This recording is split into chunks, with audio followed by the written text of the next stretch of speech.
저에게는 불치병이 하나 있습니다. 아주 치명적인 병입니다. 사도 바울이 너무 자만하지 않게 하시려고 내 육체의 가시 곧 사탄의 사자를 주셨다라고 고백한 것처럼 저에게도 하나님께서는 교만하지 않게 하시려고 저의 육체의 가시를 하나 주셨습니다. 무엇이냐면 코골이입니다. 여러분 웃으셨지만 저에게는 굉장한 가시입니다. 이를 위해서 병원도 다녀보고 또 검사도 받아보고 또 기도도 아주 단연간 하면서 밤에 잠을 잡니다. 하지만 어김없이 하나님께서는 저의 기도에 응답하지 않으시고 코골이는 수십 년간 저와 함께 해오고 있습니다. 그래서 현재는 양압기라는 이 보조기구를 사용해서 평안한 밤을 다행히도 보내고 있습니다. 그럼에도 불구하고 저에게는 웃지 못할, 눈물 없이는 들을 수 없는 이야기들이, 이와 관련된 이야기들이 참 많이 있습니다. 우리 신일교회에 여러 훌륭하신 목사님들이 많이 계신데 그 중에 한 분의 이야기를 관련된 이야기를 좀 나눠야겠습니다. 김일석 목사님이라고 여러분, 역시 이름만 말해도 우리의 마음을 행복하게 해주는 참 재미있고 유쾌하신 목사님이십니다. 화를 내는 모습을 거의 본 적이 없으시죠. 그런 온유하고 따뜻한 그분과 제가 작년 6월경에 이스라엘 성지순례를 함께 다녀오기도 했습니다. 저랑 김일성 목사님이 이제 우리 부목사님들 중에 함께 가게 됐으니까 상상이 되시죠? 방을 어떻게 썼을까요? 저랑 김일성 목사님이 함께 이제 방을 사용하게 되었습니다. 느낌이 오십니까? 제가 양압기를 이스라엘까지 가지고 갔습니다. 처음 이틀은 아주 평화로운 밤을 함께 보낼 수가 있었습니다. 그런데 문제는 3일째부터 벌어지기 시작했습니다. 3일째 밤에 잠을 자기 전에 이 양압기를 설치하고 또 마스크처럼 이 양압기를 끼고 잠을 자야 하는데 그날따라 너무 피곤하기도 하고 또 이 양압기라는 이 보조기구를 설치하면 답답하기도 하고 또 잠을 자는데 불편함도 있기도 해서 그냥 그날은 잠자리에 들었습니다. 다음날 아침 어떤 일이 벌어졌을까요? 어디 계시죠? 그 온화하고 한없이 유쾌하신 그분께서 네 죽고 싶나? 라고 저를 겁박하기 시작하셨습니다. 그날 하루 아주 피곤한 몰골로 다니시는 우리 사랑하는 김일성 목사님을 보며 저는 그날 밤 하나님 앞에 간절한 마음으로 기도할 수밖에 없었습니다. 이렇게 기도했습니다. 주님, 제 육체의 가시가 너무 가혹합니다. 고쳐 주옵소서. 기적을 베풀어 주옵소서. 그렇게 간절히 기도하기도 했고 또 기도한 대로 또 믿어야 되니까 그날도 과감하게 양압기를 착용하지 않고 제가 기적이 일어날 것을 진짜 간절히 기대하며 또 잠자리에 설레는 마음으로 들었습니다. 그리고 그곳이 그냥 우리가 일반적으로 지내는 이곳이 아니라 예수님께서 밟으셨던 그 이스라엘 성지 아니겠습니까? 그곳에서 기도하면 예수님이 쉬셨던 공기 우리가 똑같이 맡으며 쉬고 있는데 좀 기도의 응답이 좀 다를 것이라는 어떤 약간의 기대와 설렘으로 과감하게 잠자리에 들었습니다. 그 다음날 어떻게 되었을까요? 온화하고 사람이 참 좋으신 우리 김일성 목사님은 더욱더 초췌한 모습으로 네 내를 죽일 작정이가 라고 하셨습니다. 기적은 일어나지 않았고 저는 양압기에 의지하여 남은 일정을 보내게 되었습니다. 코골이이신 분이 저 말고 여기에도 여럿 계시는 줄 압니다. 저에게 이런 일이 어디 한두 번이겠습니까? 청년부를 또 담당하다 보니 수련회나 또 1박 2박 하는 그런 MT를 자주 다녀오게 됩니다. 그런데 저는 강제적으로 혼자 방을 쓰게 됩니다. 청년들의 반응은 이렇습니다. 목사님 먼저 방을 고르시죠. 제가 고르면 다 다른 방으로 다 함께 들어갑니다. 처음부터 그러진 않았습니다. 주로 우리 홍천 기도원으로 수련회를 다녀오게 되는데, 홍천 기도원으로 가면 저는 코를 고는 친구들과 함께 방을 사용합니다. 그럴 때마다 저는 늘 묻습니다. 괜찮겠니? 그러면 도전적인 한 청년은 이렇게 대답합니다. 저도 군 생활을 해봤고 학교 기숙사에서도 코 고는 친구들과 한 방을 쓰고 잘 지냈습니다. 괜찮습니다. 이렇게 저를 안심시켜준 아주 놀라운 청년들이 있었습니다. 그래서 안심하고 저도 함께 잠을 잤습니다. 그런데 다음날 아침 방에는 저 혼자 덩그러니 남아있는 싸늘한 경험을 하게 되었습니다. 우리 상원 형제가 있죠. 우리 자전거 타고 또 기타 치고 우리 청년부에서 함께하는 이상원이라는 형제가 있는데, 수련회 가면 저랑 늘 같이 방을 씁니다. 처음에는 제 옆자리에 이불도 펴서 같이 이렇게 잤는데, 어느 날 제가 이쪽 벽에 자면 저 끝에 벽에 자리를 피더라고요. 그리고 다음번 수련을 가니까 같이 잠은 잤는데 또 다른 형제 방에 가서 잠을 자기도 하고, 이런 일들이, 아주 슬픈 일들이 저에게는 참 많이 일어납니다. 저는 포기하지 않고 오늘 밤도 기도하며 잠이 들 겁니다. 하나님께서 제 육체의 가시를 없애주시겠지, 이런 기대와 설렘으로 잠을 잘 겁니다. 올해 2020년이 되면서 20살이 된 친구들이 청년부의 신입생으로 올라왔습니다. 이 친구들은 다행히 아무 사실도 모릅니다. 그래서 이 친구들과 곧 겨울 수련회를 가게 될 텐데, 또 기도하고 이 친구들과 함께 밤을 보내보도록 하겠습니다. 기적이 일어나면 좋겠습니다. 여러분 기도해 주실 거죠? 여러분에게 달려 있습니다. 오늘 본문 우리가 함께 출애굽기 14장을 읽었습니다. 저에게는 일어날 수 있는 기적과는 차원이 다른 아주 엄청난 어마어마한, 내 일생일 때 이런 기적을 볼 수 있을까 정도 수준의 기적이 일어납니다. 교회를 다니지 않는 사람들도 다 알만한 홍해의 기적입니다. 말이 필요 없을 정도로 이 기적의 장면들, 오늘 우리가 함께 읽었던 성경 말씀을 가장 잘 표현한 이집트 왕자라는 애니메이션이 있습니다. 아마 한 번쯤은 다들 보셨을 영상이지만, 홍해가 갈라지고 이스라엘 백성들이 큰 구원을 얻게 되는 장면을 이보다 더 잘 시각화한 게 있을까 싶어서 다시 편집을 해서 가지고 왔습니다. 함께 이스라엘 백성들이 경험한 하나님의 큰 구원을 잠시 우리 화면으로 보도록 하겠습니다. 네, 보신 것처럼 엄청난 기적을 이 출애굽한 이스라엘 민족 전체가 집단적으로 동시에 경험하게 되었습니다.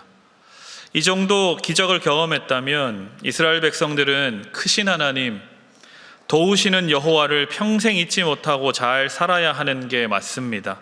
그렇지 않습니까, 여러분?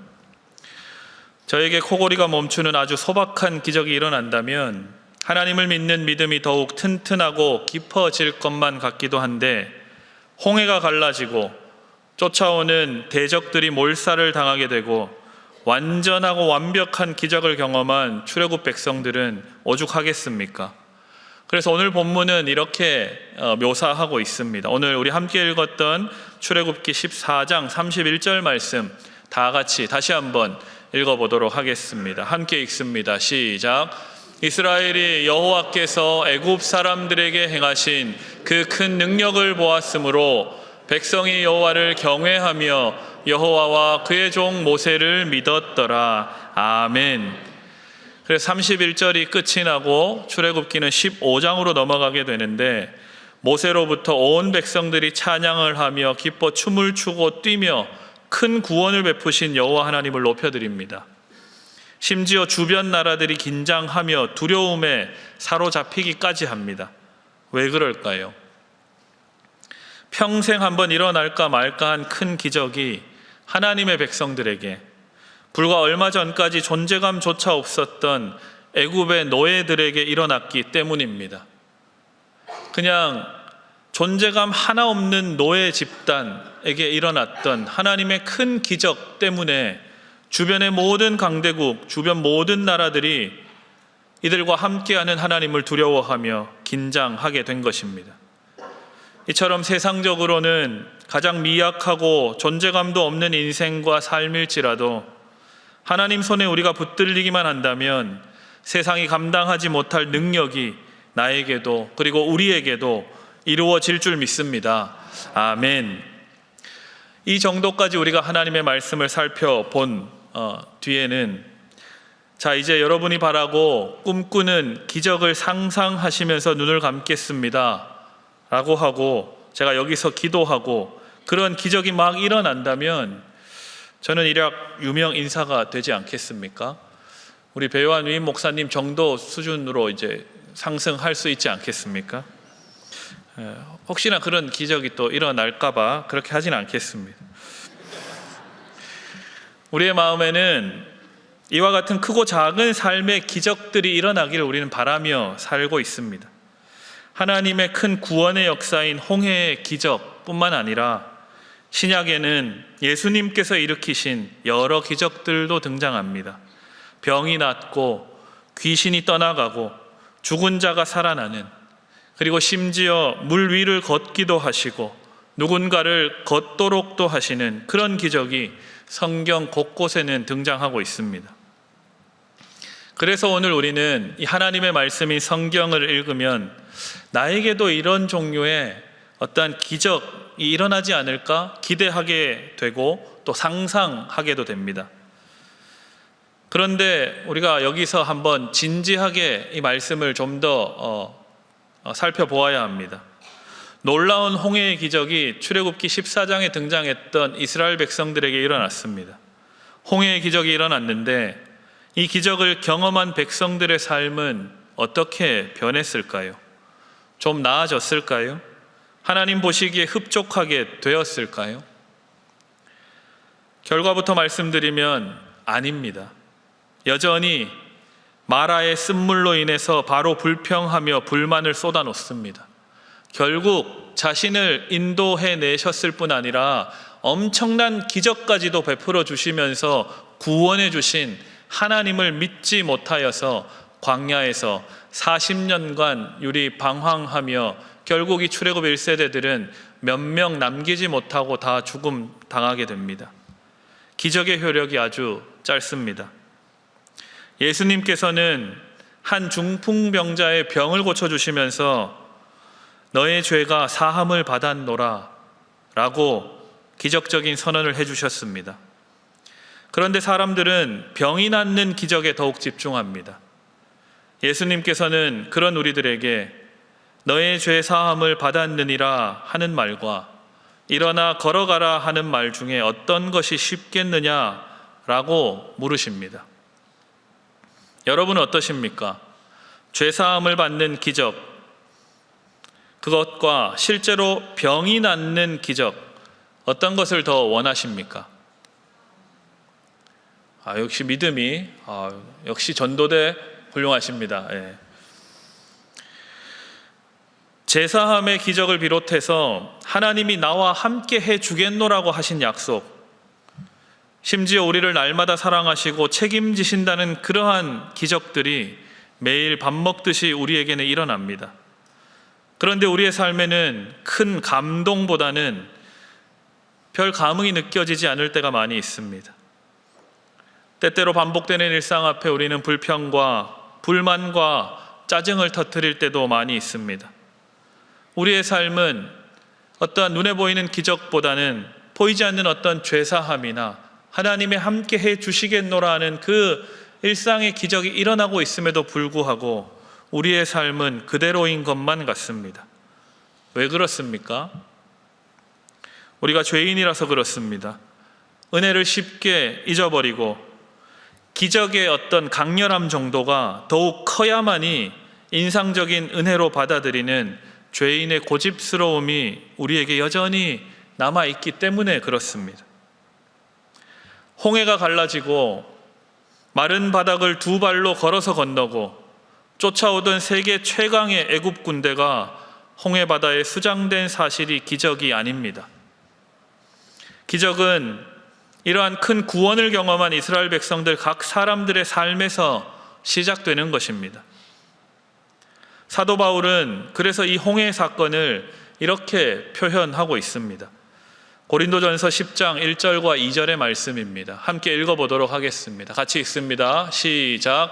형제들아, 나는 너희가 알지 못하기를 원하지 아니하노니 우리 조상들이 다 구름 아래에 있고 바다 가운데로 지나며 모세에게 속하여 구름과 바다에서 세례를 받고 아멘. 홍해를 건넌 것이, 우리의 조상들이 홍해를 건넌 이 기적의 사건이 실제로는 집단 세례를 받은 사건이라고 이야기합니다. 세례가 무엇입니까? 이전에 내 힘과 내 가진 것과 내 재능과 능력으로 살았다면 이제부터는 하나님이 주인 되시는 삶, 예수만을 믿고 살아가는 그 삶으로 거듭나겠습니다 하는 다짐, 그것이 바로 세례의 의미 아니겠습니까? 하나님이 주인 되시는 인생, 하나님만을 믿으며 살기로 다짐하는 그 삶으로의 대변혁과 거듭남의 사건이라고 말씀합니다. 그래서 홍해 사건이 기적이 되는 것입니다. 홍해를 경험한 사람들은 이 삶에서 대부분 실패했습니다. 하지만 오늘 예수를 주로 고백하는 여기 모인 여러분들은 꼭 그 기적적인 삶을 성공하시기를 부탁드립니다. 아멘. 애굽 군대를 한번 생각해 보겠습니다. 다 수장돼서 몰살당했습니다. 그러면 거기서 끝났을까요? 당시 세계 최고의 나라가 애굽이었습니다. 애굽 군대가 다시 재정비를 해서 배를 만들어 타고, 우리 저기 임경환 목사님처럼 아주 등치가 큰 그런 해군 병사들로 딱 채워가지고 바다를 건너면 됩니다. 그래서 이스라엘 백성들을 계속해서 추격해서 끝장을 낼 수 있습니다. 그렇기 때문에 홍해가 갈라지고 애굽 군대가 수장당한 그 사실이 기적이 아니라, 이제 하나님께서 자기 백성 이스라엘을 하나님을 예배하는 민족으로, 하나님만을 섬기는 민족으로 살도록 구원을 베푸신 것이 바로 진짜 홍해의 기적인 줄 믿습니다. 아멘. 그래서 애굽의 해군들이 배로 쫓아와도 문제되지 않는 것입니다. 왜냐하면 이제 이들은 하나님의 백성으로 새 삶을 시작했기 때문입니다. 애굽의 종되었던 질서 안에서 수백 년을 살던 사람들이 이제는 하나님의 다스리심의 질서로 편입된 것입니다. 이러한 집단 세례의 기적, 변화의 시작이 오늘 우리에게도 강렬하게 임하기를 소망합니다. 매주 우리 신일교회에서 이러한 기적이 일어나게 되기를 주님의 이름으로 축복합니다. 아멘. 매주 수천 명의 성도들이 이 신일의 성전에 올라 하나님의 말씀을 듣기 위해 이 자리 가운데 나아오는 사실이 기적인 줄 믿습니다. 이 일을 가능하기 위해서 여러 사람들이, 여러 직분자들이 애쓰고 기도하고 수고합니다. 그 가운데 오늘은 더욱 특별히 우리 전도대가 이 일을 가능케 하는 줄 믿습니다. 아멘. 더욱 힘쓰셔서 전도하시는, 삶으로 전도하시는 우리 전도대 되기를 바랍니다. 아멘. 이 기적이 진짜 기적 되게 하는 것은 바로 하나님의 말씀을 듣고 각자 삶의 자리로 돌아가서 모든 성도들이 자신에게 주어진 삶의 현장에서 오직 예수님만을 따르는 그 삶으로 변화되어 가는 것, 그것이 진짜 기적입니다. 매주마다 부으시는 하나님의 은혜에 젖어서 각자 하나님 앞에 결단하고 기도하고 일상의 자리로 나아가는 여러분 모두에게 하나님의 한없는 기적과 은혜가 가득하시기를 주님의 이름으로 축복합니다. 아멘. 기도하겠습니다. 하나님 아버지, 감사합니다. 우리가 하나님을 믿고 예수님을 주로 고백하는 이 사실이 기적인 줄 믿습니다. 그래서 날마다 매일의 삶에 우리 주님과 동행하며 가는 곳마다 예수 그리스도의 복음이 전파되는 삶으로 전도하는 놀라운 일이 우리 사랑하는 신일의 모든 성도들의 삶 가운데 가득가득 드러나게 인도하여 주옵소서. 그래서 우리의 모든 삶이 하나님이 원하시는 삶이 되고 우리 사랑하는 신일교회가 이 지역사회의 등불과도 같은 존재 될 수 있도록 주님 축복하여 주옵소서. 이 일을 위해서 애쓰고 수고하는 우리 전도대 기억해 주시고 늘 하나님 맡기신 전도의 사명에 더욱더 최선을 다하여 섬기는 전도대 될 수 있도록 은혜 베풀어 주옵소서. 감사드리며 우리 주 예수 그리스도 이름으로 기도드리옵나이다. 아멘.